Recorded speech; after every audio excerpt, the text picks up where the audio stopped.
Hello guys! Hello Libra! Welcome dito sa ating channel, Kapalaran 888. Welcome guys! Alamin natin kung anong messages, vibration, gabay energy para sa inyong lahat. This is the last week of September 2025 para sa lahat ng Libra. I hope na makuha mo yung energy guys. Okay. Libra, meron ka bang inaalala? Kasi posibleng single ka ba? Single na babaeng Libra or single mom? Possible ka na makatanggap ng wedding proposal or love proposal from sa medyo matanda na tao, lalaki, from other country or pwedeng Pilipino siya na nakatira sa ibang bansa. So, meron din dito na Libra, maybe may edad ka na, pero babae ka man or lalaki, tapos gusto mong mag-ibang bansa, gusto mong magtrabaho sa ibang bansa, but you know, some countries, nagre-require sila ng ng bata pa, mga 47 years old or below 50 years old. So, nakikita ko sa'yo dito na medyo nag-aalala ka, kasi gustong-gusto mo Libra na magtrabaho sa ibang bansa, or matry yung, trabaho sa ibang bansa. Meron din ditong Libra na posibleng ikaw ay, magugustuhan. It's either you're married, you're in a relationship, and natatakot ka ngayon kasi may nagkakagusto sa'yo na lalaki, lalo kung babae ka. May nagkakagusto sa'yo na parang gusto kanyang ofera ng financial success, gusto kanyang ofera ng money, diba? Stability. Wow. Serenity and protection. Sa Serenity and Protection, Libra, sinasabi ng bara sa'yo na huwag kang masyadong mag-aalala, huwag kang masyadong magpapanik kasi you're protected, you are guided, okay? Kung ano man tong nararamdaman mo sa ngayon, kung ano man tong pinagdadaanan mo sa ngayon, sinasabi ng bara sa'yo na pag, parang trials lang sa'yo or test. Kasi minsan, di ba, tinetest lang tayo ng universe kung gaano tayo kagaling dumiskarte sa buhay. So, don't worry, you are protected, you are guided, you are empowered, and as much as possible, kung meron kang oras para magpahinga, may oras ka para makapag-relax or makapagbakasyon, gamitin mo yung linggong ito para makapagpahinga. Kasi, sinasabi ng barahan na to, lalo na sa nature, na makakapag-isip ka once na nakapagpahinga ka na. Kasi pag pagod na pagod ka, gutom ka, antok ka, hindi ka makakapag-desisyon. Pwedeng makapag-desisyon ka, pero hindi siya realistic na decision. Kasi pwedeng pwede kang bad mood niyan, di ba? Kasi hindi ka makatulog, gutom ka, may problema ka, o ganito. Okay, so kung ano man to na distraction, kung ano man tong disaster, catastrophe, or kung ano man yan na problema, or pwedeng bumagsak yung foundation mo, Libra, for several years or for several months.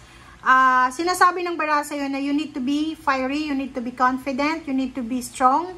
Kasi etong massive na to na groundbreaking change na mangyayari sa'yo ngayon or sa bukas, eto ay magdadala ng pagbabago sa buhay mo. But may iba sa inyo dito na natatakot kayo diba? Medyo natatakot kayo, but sinasabi ng bara sa'yo dito na lumabas ka dyan sa takot na yan. Umalis ka sa sitwasyon na yan. Kumbaga, alisin mo yung takot mo. Okay, makinig tayo sa sinasabi ng ating intuition. As much as possible, kailangan nating kalmahin ang ating sarili. Lumabas tayo sa comfort zone. Alisin natin yung takot, yung illusion ng takot. Lakasan ng loob, maging confident ka. Alright?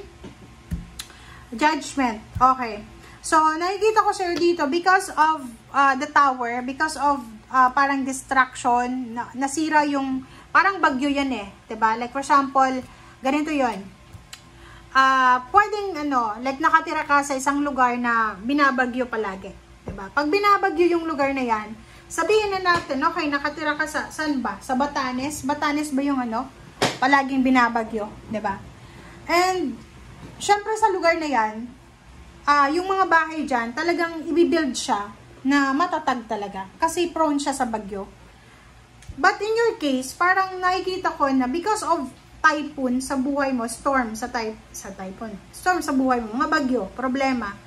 Siguro nakikita ko na natatakot ka na magpagawa ng bahay kahit na ito ay concrete or kano pa man. Kasi, iniisip mo na, wala bagyuin to So, hindi ko ma-avoid yung bagyo So, kailangan kong lumipat ng ibang lugar para hindi ako mamroblema. Magpapatuyo ko doon ng bahay nang at ease ako. Wala akong poproblemahin. Kasi, di ba, pag bagyuhin yung lugar, okay, nagpatayo ka ng sobrang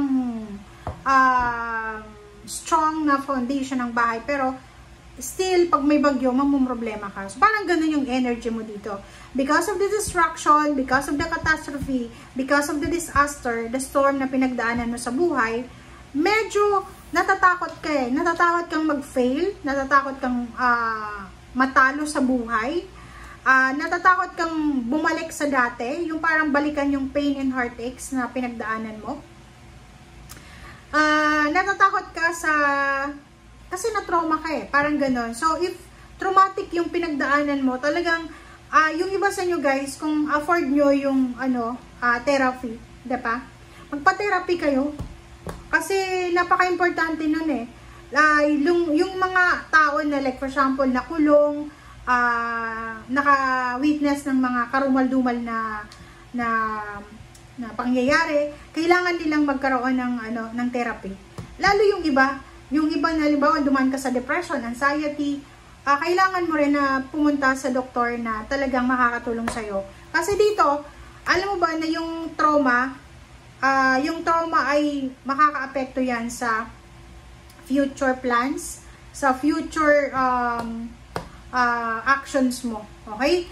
Tulad nito, parang sinasabi ng barahan na because of your parang mga past pain and heartaches, yung mga tribulations, yung mga distractions sa buhay mo, nahihirapan ka ng magdesisyon. Maybe this week nahihirapan kang magdesisyon, nahihirapan kang kumbaga magtiwala ulit. Kasi parang feeling mo, lalo yung iba na palaging naloloko, na scam, palaging yung parang yung trust issues mo, zero na. Equivalent to zero na. So, sa'yo, sinasabi ng Baraha sa'yo dito na since nasa upright position na to, na pag-isipan mo mabuti. Kaya pag-isipan mo mabuti lahat ng desisyon na gagawin mo. But, hindi naman yung gagawin mo na yung araw-araw na pamumuhay mo na sobra kang nag-iisip na parang paranoid ka na hindi ka na nagtitiwala. 'Di ba? So, yun. Okay, please comment down below, Libra, if yan yung energy mo Like dito sa relationship, single ka naman, single mom, single dad, tapos may nagkakagusto sa'yo, ayaw mong patulan kasi natatakot ka na inaakala mo lahat ng lalaki, lahat ng babae manloloko. 'Di ba? Parang na-trauma ka Like ganito yun if may anak na like galing sa broken family, like mayroong ganun like yung nanay niya, iba-iba silang magkakapatid. Sa nanay, sa tatay, parang ganun. So, traumatic yan guys Hindi yan, sa ibang tao, parang sasabihin lang na okay lang, ganyan. Pero may mga, kasi iba-iba tayo sinilang tayo na iba-iba yung defense mechanism natin. May mga tao na acceptable nila yan, na yung father nila, iba-iba yung asawa, yung mother nila, iba-iba yung asawa. But, merong mga tao na hindi nila, kulang yung tolerance nila sa ganyan Mababa yung tolerance na, yun yung nagiging, minsan hindi sila nag-aasawa, minsan, natatakot silang magpakasal, minsan ayaw nilang, kumbaga, parang collaborate, makipag-communicate, kasi, natatakot silang maloko. Iniisip nila na yung experience nila sa family ay posibleng mangyari ulit. Alright? So, yun. Don't worry guys. Okay? Don't worry. Huwag kayong masyadong mag-alala. Kasi ang nakikita ko sa inyo dito, natatakot kayo Natatakot kayo ulit magtiwala. Natatakot kayo na bumalik yung nangyari sa past, yung pain and heartaches. Natatakot kayo na balikan yung sakit. Okay? Yung iba hindi makaka-resonate niyan, lalo yung mga nawalan ng mahal sa buhay, like ng parents. Hindi makaka-resonate sa pain ng mga nawalan ng parents, yung mga may parents pa sa ngayon. So yun, thank you guys for watching and see you again. Bye! Okay, wait lang guys. Kasi may 4 of this dito sorry, nakalimutan ko. So sinasabi ng Baraha sa'yo dito na sa usaping pera, kung nag-aalala ka, lalo na sa salapi, huwag kayong mag-alala kasi kumbaga, the universe is willing to protect you naman eh. Diba? There's a protection in serenity here. So, halimbawa yung mga pinagdadaanan kayong financial problems sa family, hindi ibig sabihin niya na talagang down na kayo. No. Because, parang, ano siya, yung universe is ready siya na saluhin kayo, lalo na yung Panginoon. Alright? Thank you for watching, guys, and see you again. Bye!